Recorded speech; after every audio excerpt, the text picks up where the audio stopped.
इस 2.5 वर्ष में भाजपा ने सदन नहीं चलने दिया। भाजपा डरती है, आम आदमी पार्टी की एक क्रांतिकारी साथियों से डरती है। महापौर तो चिट्ठी का जवाब तक नहीं देते, नेता विपक्ष की चिट्ठी का जवाब नहीं देते, तो सामान्य जनता की चिट्ठी का क्या जवाब देते होंगे। पार्षदों को 1.5-2 घंटे इन्होंने बाहर बिठाया अपनी जमीन पर। एमसीडी के लीडर ऑफ अपोजिशन अंकुश नारंग जी हमारे साथ मौजूद है।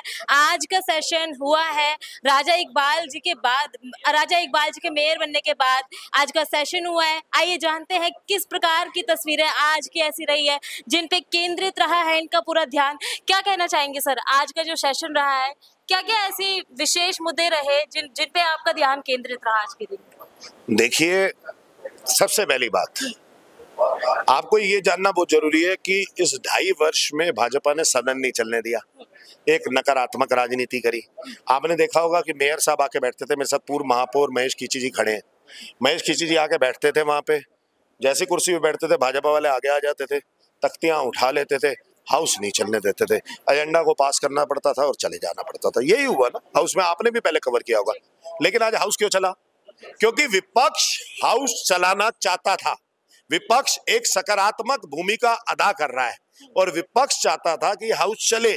और हम पहले दिन से जब हम सत्ता में थे तब भी यही चाहते थे कि हाउस चले, लेकिन भाजपा कभी भी नहीं चाहता था कि हाउस चले।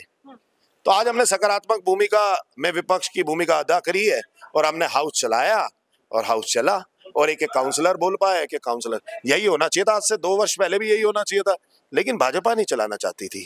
कभी वो मेयर का चुनाव नहीं होने देना चाहती थी, कभी वो स्टैंडिंग कमेटी का चुनाव नहीं होने देना चाहती थी, कभी वो हाउस नहीं चलाने देना चाहती थी, कभी वो काउंसलर्स को नहीं बुलवाने देना चाहती थी, क्योंकि इनकी पोल खुल जाती।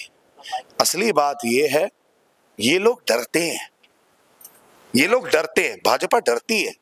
आम आदमी पार्टी की एक क्रांतिकारी साथियों से डरती है। मैं आज भी कह रहा हूं आपको, आज यूजर चार्जेस का जो मुद्दा आया, मैं आपको कह रहा हूं संदीप जी ने भी कवर किया, आपके कई पत्रकार बंधुओं ने भी कवर किया।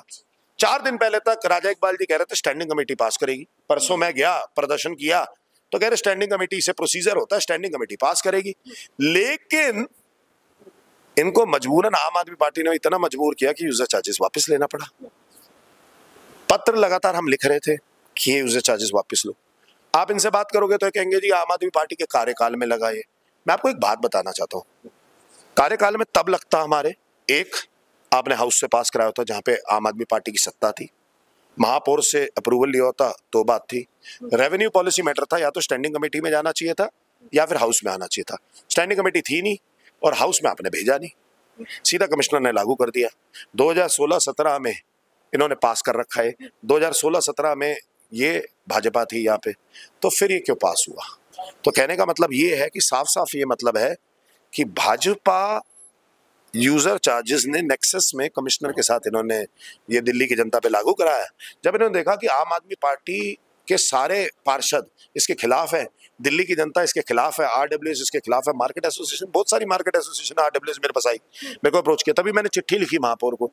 महापौर तो चिट्ठी का जवाब तक नहीं देते, नेता विपक्ष की चिट्ठी का जवाब नहीं देते, तो सामान्य जनता की चिट्ठी का क्या जवाब देते होंगे। पार्षदों को 1.5-2 घंटे इन्होंने बाहर बिठाया हमें अपनी जमीन पर, ये नहीं आए बाहर, जबकि सोमवार और बृहस्पतिवार हर एक लिफ्ट के बाहर लिखा हुआ है कि 2 से 4 मिलने का टाइम है, ये नहीं आए बाहर। लेकिन हमने 100% जाकर वहां पे इनको मजबूर किया, तब भी प्रोसीजर बता रहे थे, लेकिन इन्होंने देखा कि आम आदमी पार्टी शांत नहीं होनी पड़े, तो आज यूजर चार्जेस आया। क्रेडिट ये ले ले, हमें कोई दिक्कत नहीं है, लेकिन दिल्ली की जनता को राहत मिलनी चाहिए। लेकिन भाजपा अब कहती है कि कदम से कदम मिला के पक्ष विपक्ष चलेगा तो दिल्ली का उत्थान होगा। ये इनको अक्ल के पक्ष में आने के बाद आई है। जब ये विपक्ष में थे, क्या ये आम आदमी पार्टी के साथ कदम से कदम मिलाकर चलते थे? मेयर के चुनाव में आपने लोगों को माइक तोड़ते देखा है। बुरा मत मानिएगा, मुख्यमंत्री रेखा गुप्ता की भी वीडियो है जिसके अंदर वो माइक तोड़ रही है। बड़े बड़े नेताओं की वीडियो है इनकी, ये उठा उठा के कुर्सियां फेंकते थे। चंदन चौधरी की वीडियो दिखाऊंगा कि मेयर की कुर्सी, वो भी लेडी मेयर की कुर्सी उठा के उन्होंने पटकी है। ये कदम से कदम मिला के चल रहे थे, समझ रहे हो आप मेरी बात को? तो ये सदन चलने देना चाहते थे। आज हमने कोई माइक उखाड़ा, आपने देखा होगा, नहीं उखाड़ा। आज हमने कोई कागज फाड़ा, नहीं फाड़ा। आज हमने किसी की कुर्सी खींची, नहीं खींची। हमने शांतिपूर्वक प्रदर्शन किया, जो प्रदर्शन करना था।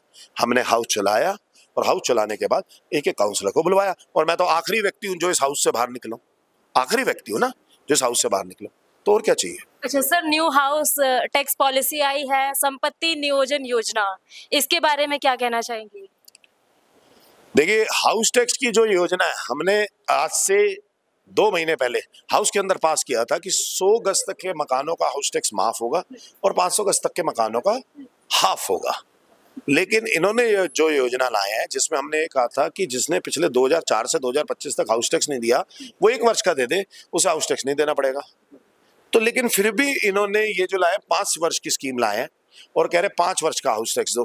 तो जब हाउस से पास हुआ है, भाजपा को तो ये भी लागू करके इस पे भी क्रेडिट ले लेना चाहिए। लागू मतलब लागू ही तो करवाना, हाउस से तो पास है, कमिश्नरिंग का अपना है, 4 इंजन की सरकार है, एलजी साहब इनके अपने कमिश्नर साहब के अपॉइंटमेंट वही करते हैं, तो ये करवा ले, लागू करवा ले। तो ये लागू क्यों नहीं करवाते, लागू करवाए और उस पर भी क्रेडिट ले ले, दिल्ली की जनता को राहत मिलेगी। बने रहिए हमारे साथ, मैं हूँ आपके साथ पिंकी पांडे।